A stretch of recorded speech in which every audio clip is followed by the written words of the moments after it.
Imagine for a second that you've done, absolutely everything right.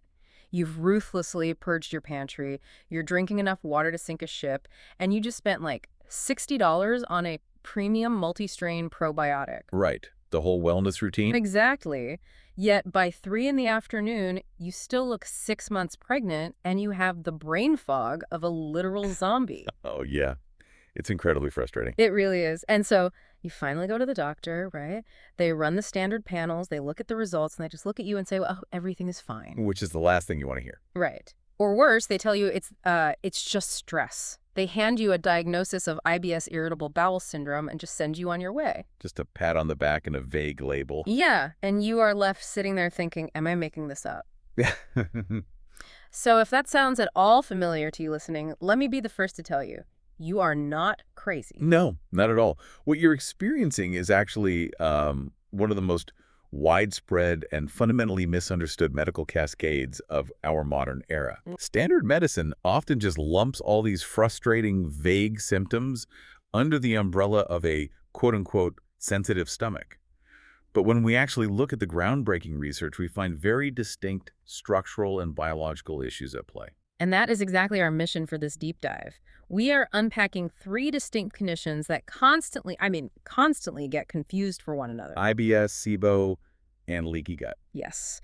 We want to figure out why they overlap, why doctors miss them so often, and how they physically alter your body. So let's just start with the scale of the problem. IBS affects roughly 10 to 15% of the global population. That is a massive number of people. It's huge. But the secret that rarely gets mentioned in the doctor's office is that IBS is largely what they call a diagnosis of exclusion. Right. And a diagnosis of exclusion basically means the medical team has ruled out severe structural diseases, like Crohn's or celiac disease. But they know what you don't have. Exactly. Because you still have the abdominal pain, the unpredictable bowel habits, the severe bloating. They just call it IBS. It's essentially just a label for a collection of symptoms. Got it. It tells you what is happening, but it completely fails to tell you why it is happening. It is not a root cause at all. So if IBS is just a label for this mystery problem, why did it take until, the year 2000 for anyone to actually look deeper? Right. What was happening in gastroenterology before then? Well, for a long time, IBS was treated almost as a psychological issue. Oh, wow. Yeah, or just, spasms in the gut. They thought it was all in people's heads. But in 2000, there was this landmark study by Dr. Mark Pimentel at Cedars-Sinai Medical Center, and it completely upended that whole assumption. What did they do differently? His team decided to run a very specific non-standard test on these so-called IBS patients. It was a laxalose breath test. A breath test? For a stomach issue. I think most people assume you'd need a blood test or a scan for that. I know, it sounds weird, but the breath test is actually ingenious. You drink a specific sugar solution called lactulose. Okay. And humans cannot digest lactulose, but bacteria absolutely love it. So if you have bacteria hiding out in the upper parts of your digestive tract where they really shouldn't be, they will feast on that sugar. And then what happens? They immediately produce gases like hydrogen or methane. Those gases enter your bloodstream, travel to your lungs, and you literally breathe them out into a tube. That is wild. So what did the breath test reveal about all these IBS patients? The results were staggering, honestly. They discovered that approximately 78% of the patients diagnosed with IBS actually tested positive for SIBO. SIBO being small intestinal bacterial overgrowth. Exactly. Wait, 78%? Yeah, nearly 8 out of 10. If the number is that high, why isn't every doctor testing for this immediately? Wait, let me guess. It's because diagnosing someone with IBS is, it's like calling a roofer because water is pouring into your living room, right? And the guy just looked at the puddle and says, yep, you have leaky roof syndrome. Yes. And he just hands you a bucket and leaves. That is the perfect analogy. The water on the floor is the IBS. It's just the symptom. The roofer completely ignored the giant tree branch that crashed through your shingles. So SIBO is the tree branch. Precisely. SIBO is the tree branch. If you only ever treat the syndrome, you are just emptying the bucket every single day. You have to remove the branch. Okay, so to understand how to actually remove the branch, we need to pop the hood on how our digestive highway actually works. I know the basics. Obviously, food goes in, gets digested, waste comes out. But where is this overgrowth actually happening? Okay, so think of your digestive tract as a highly regulated one-way system. Food comes in, it's broken down by stomach acid, and then it enters the small intestine. Right. The small intestine is the primary zone for nutrient absorption. It is roughly 20 feet long, and because its main job is absorbing those delicate nutrients, it is supposed to be relatively sterile. Sterile, like no bacteria. Well, it should have a very, very low bacterial population compared to the rest of the gut. Okay, and what about the large intestine? The large intestine is the bustling metropolis. That's where trillions of your gut microbiome bacteria live. They handle the final stages of breaking down waste. That makes sense. But with SIBO, that one-way street gets compromised. The bacteria from the large intestine basically pack their bags, migrate upward, and colonize the small intestine. Wait, how do they even swim upstream? The body is a one-way street, right? I mean, gravity and digestion are constantly pushing everything down. You'd think so, but it comes down to a biological mechanism called the migrating motor complex. The migrating motor complex. Okay, imagine a street sweeper that comes through your digestive tract between meals. It's a literal wave-like muscular contraction that physically sweeps leftover food and stray bacteria out of the small intestine and pushes them down into the large intestine where they belong. Oh, so it's like if I load my dishwasher and start the cycle, the machine is trying to clean everything out. But if I keep opening the door every 20 minutes to throw in a random coffee cup or a spoon, the cycle resets. The deep clean never actually happens. The cleaning cycle gets completely interrupted. And it's not just grazing on food that stops the street sweeper. Modern life sabotages this mechanism constantly. Like how? Well, chronic stress, for one. It floods the body with cortisol, which physically shuts down digestion. Wow. Also, conditions like hypothyroidism, or even a bad bout of food poisoning or taking rounds of antibiotics, they can all severely slow down this gut motility. The street sweeper basically breaks down. And when that happens, the bacteria simply accumulate in the small intestine. And once they set up camp in the small intestine, they start intercepting your food, right? Like they are eating your lunch before you even do. Yes, they ferment the food you eat before your body gets a chance to absorb the nutrients. And that fermentation is what produces massive amounts of gas. Which explains the symptoms. Right. That causes the intense bloating where you look pregnant by the end of the day. It causes the sudden, unpredictable swings between diarrhea and constipation. Okay, I understand the bloating and the stomach pain. But how does this lead to the brain fog and the crushing fatigue? This is where SIBO crashes right into the third condition we need to talk about, isn't it? Leaky gut. You nailed it. Having an overpopulation of bacteria fermenting food in your small intestine creates a highly inflammatory environment. Okay. Research from Harvard's Dr. Alessio Fasano revealed exactly what happens next. The bacterial overgrowth triggers your body to release a specific protein called zonulin. Zonulin. Yeah, I've seen this pop up in so much of the recent research, usually tied to autoimmune issues. Right, so your gut lining is essentially a defensive wall made of a single layer of cells. These cells are held together by what are called tight junctions. Tight junctions? Yeah, they act like microscopic border patrol agents. They carefully decide what tiny digested nutrients are allowed into your bloodstream, and they lock out the bad stuff. Like undigested food particles and bacterial toxins. Okay, but then zonulin comes into the picture. Exactly. When zonulin is released, it commands those tight junctions to loosen up. The borders just fly open. The wall becomes completely porous. That is intestinal permeability, widely known as leaky gut. Oh, wow. Suddenly, those bacterial fragments and toxins pass right through the gut wall and directly into your bloodstream. Okay, I get that the toxins are in the blood now, but I still don't get how a leaky gut causes something like a skin rash on your arm or joint pain.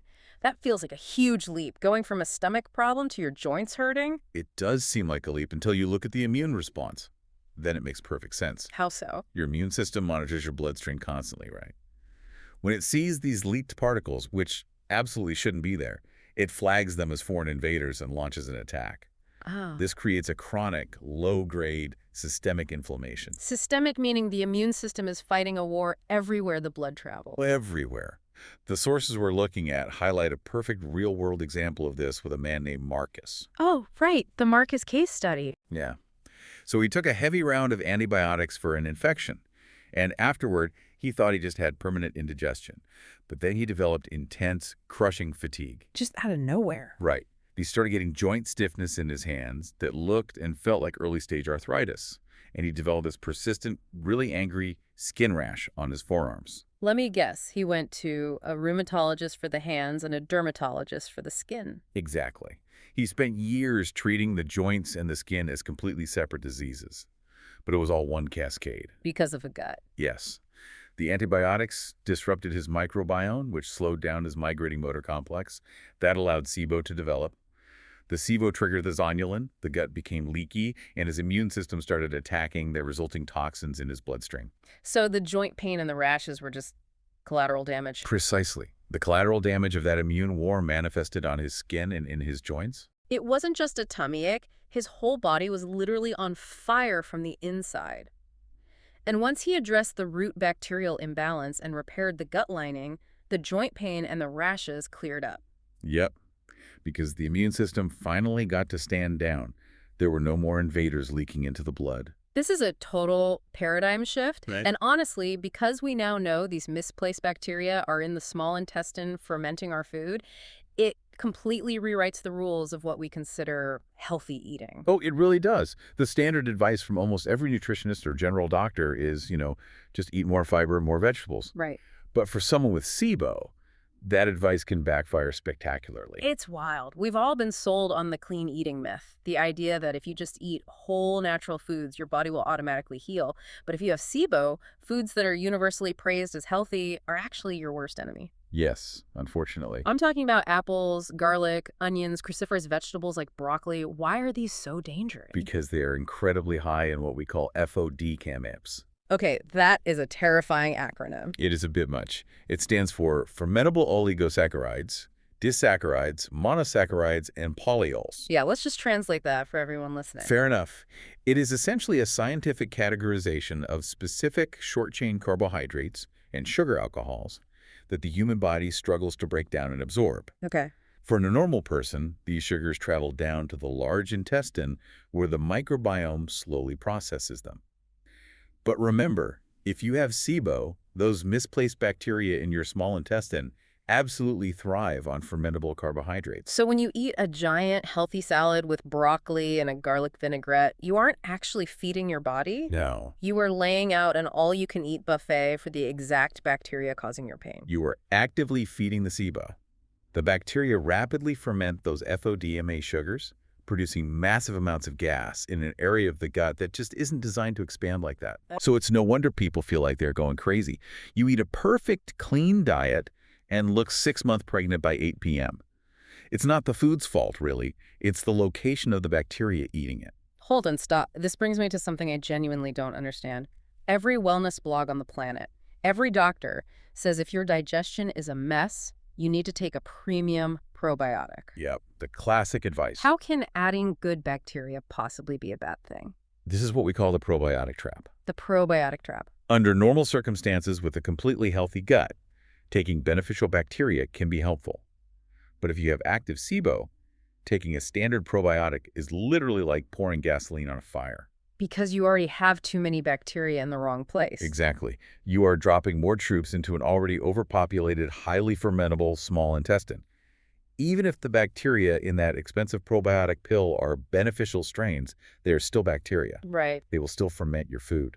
It almost always makes the bloating and gas much, much worse. You have to clear the brush before you plant the seeds. We can't just throw pills at this then.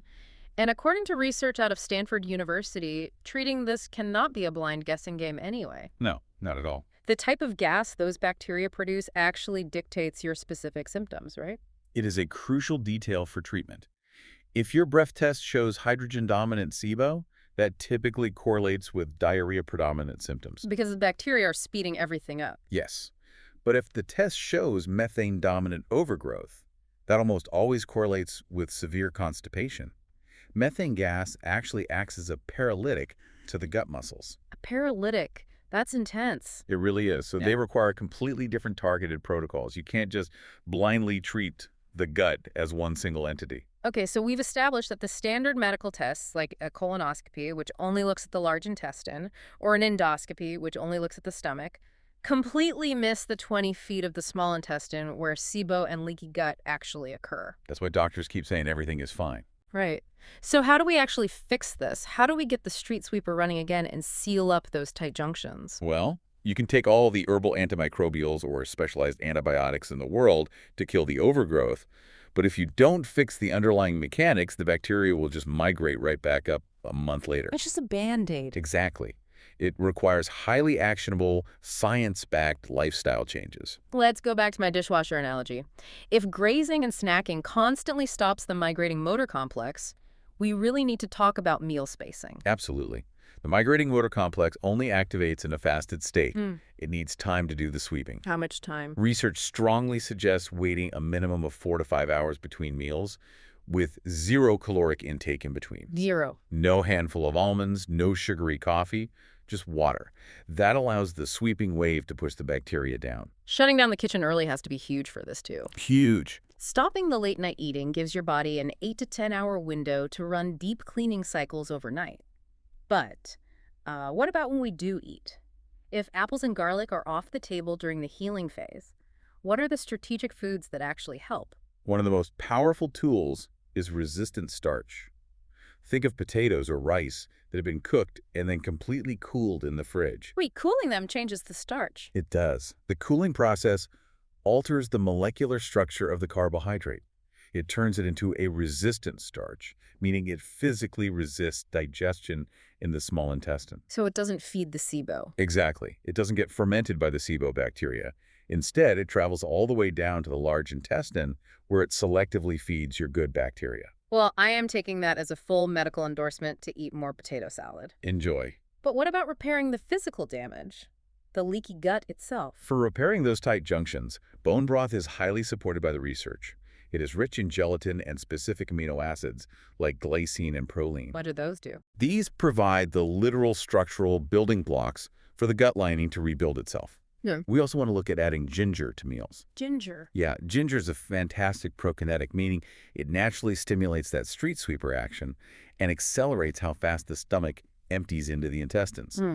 And, of course, omega-3s from fatty fish like salmon or sardines to really calm down the systemic inflammation. It's not just what you put in your mouth, though, is it? It's how you put it in your mouth and what's going on in your head while you do it. The gut-brain axis is a two-way street. Chronic stress keeps your nervous system in a fight-or-flight state. Right. When you're running from a tiger, your body doesn't care about digesting your lunch. It biologically suppresses digestion and motility. And we are constantly running from tigers, except the tigers are our email inboxes. Exactly. There was a fascinating study from the University of Chicago that showed sleep deprivation alters your microbiome composition in a matter of days. Yeah. If you aren't sleeping, your gut cannot repair itself. Wow. And then there's the simplest intervention of all, chewing. Chewing. It sounds too basic to be a real medical intervention. It does, but it is scientifically profound. Digestion begins in the mouth. When you chew your food thoroughly until it's practically liquid, you are not just breaking it down physically, you are signaling your stomach to produce adequate stomach acid. And stomach acid is the first line of defense. If your stomach acid is strong, it acts like a chemical barrier. It kills opportunistic bacteria before they can ever make it down into the small intestine. Exactly. If you inhale a sandwich in 3 bites while staring at a spreadsheet, you simply don't produce enough acid. And then what happens? Undigested chunks of food hit the small intestine, and it becomes the absolute perfect breeding ground for SIBO. The sources we looked at highlight a guy named James who proved how powerful these basic mechanics really are. Yes, his story's great. He had terrible afternoon energy crashes and daily acne breakouts. He didn't even have severe stomach pain, so he never thought to look at his gut. But once he learned about this gut cascade, he made incredibly simple changes. He didn't even take complex supplements or antibiotics. Right. He stopped all post-dinner snacking to let his migrating motor complex run at night. He switched his lunch to simply meals with fewer fermentable carbs. He chewed his food deliberately, literally counting his bites. Which is so smart. And he added just 10 minutes of slow breath work in the morning to lower his cortisol and get his nervous system out of that fight-or-flight state. And within 8 weeks, his afternoon crashes vanished and his skin cleared up entirely. Just from that? Just from that. By changing the environment of his digestive highway, he allowed the motility to return and the gut lining to physically heal itself. That is amazing. So I think the most important takeaway from all of this research is that your gut is dynamic. You are not stuck with these symptoms permanently. Yeah, you're really not. But you have to target the actual root causes, the motility, the bacterial location, the permeability, rather than blindly accepting a vague label like IBS and just hoping the pain goes away. You absolutely have the tools to rebuild the highway and get the traffic moving again. So, what does this all mean for you listening right now? It means that quiet voice inside you, the one that said, this isn't normal, this isn't just stress, something is physically wrong, that voice was right all along. It really was. It wasn't in your head, it was in your small intestine. But before we wrap up this deep dive, I want to leave you with one final, slightly wild thought to mull over. Oh, here we go. We've talked today about how misplaced gut bacteria can cause brain fog, trigger joint pain, and completely hijack your energy levels. So, if our microscopic tenants are powerful enough to dictate our mood, our immune system, and our physical pain, are we really the ones consciously choosing what we crave for dinner? That is a very good question. Or are we just taking orders from the trillions of bacteria demanding to be fed? Think about that next time you reach for a late-night snack.